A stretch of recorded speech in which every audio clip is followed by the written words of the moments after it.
Hi, this is Charles Butler. It is March 4th, or 5th, I'm sorry. And we have a lot of things going on today. Yesterday, woke up and Donald Trump was claiming that Barack Obama had bugged his Trump Tower campaign headquarters, or tried to. The facts are, the Obama administration did seek two FISA applications, or two FISA warrants.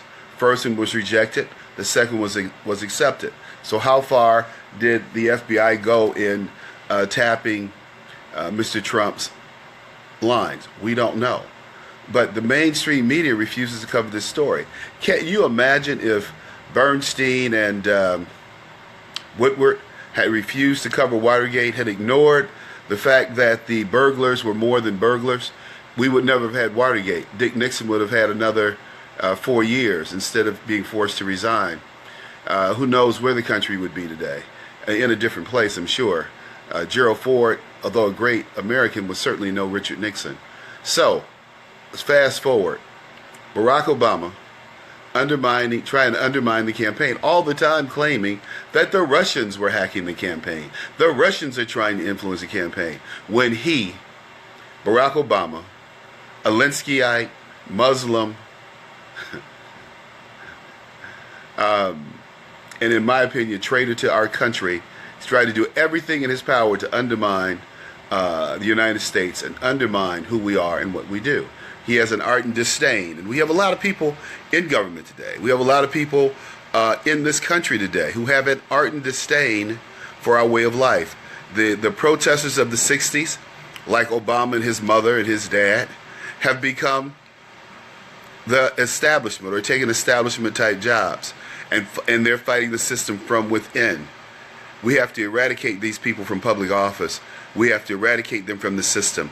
They're destroying our way of life. They're destroying our system. John Adams said that the Constitution was created to govern a moral and anything other anything other than that, the government was woefully inadequate of governing. I didn't say that. John Adams said it. Look up his quote on morals and religion. We've gotten away from morals. We've gotten away from religion. We've gotten away from family. We have women who think they're men, men who think they're women.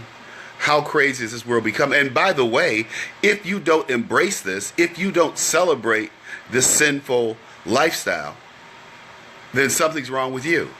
Well, I'm going to church in a few minutes, and they will be preaching that the LGBT lifestyle is a sin, and God will consider it a major sin, and you may not get into heaven. That's not my issue. My issue is I don't care what people do, as long as they leave me alone. Bottom line. And don't expect me to embrace or celebrate the LGBT community. Not going to happen. And I expect for you folks out there to stand up and do the same thing, and stop thinking of yourselves and think of your children. Think of the society that you're leaving your children. Think about the people like Barack Obama, who thinks that he could bug a presidential campaign to undermine and defeat Donald Trump. But the people spoke. And then they make up the narrative, one, about the Russians hacking the election, and when he was asked point blank, did he think the Russians hacked the elections, he said no, they didn't have any involvement in the elections and the tally count. That's what Barack Obama said, not Charles Butler.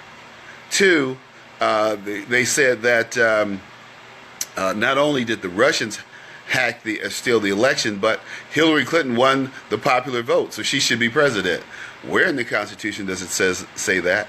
I remember in 2008 when Barack was running, David Axelrod kept saying, I'm concerned about the quickest way and the surest way to 270 electoral votes. He didn't say anything about winning the popular vote. Sorry. Because any intelligent person would know that the popular vote does not elect the president. Simple. And should it? Absolutely not. So, and if I were to revise the Electoral College, I would say that each county gets one vote. So if your county votes Democrat, they get the vote. They vote Republican, they get the vote. And then you tally up the counties at the end of the day, and you give those votes, the votes for that state, to the candidate. That's what I would do. Anyway, but it's not me. The Constitution is spoken. The Electoral College is well and alive. Pass this video around. It's Charles Butler, The Reality Check on Genesis Communication Network. Have a great Sunday.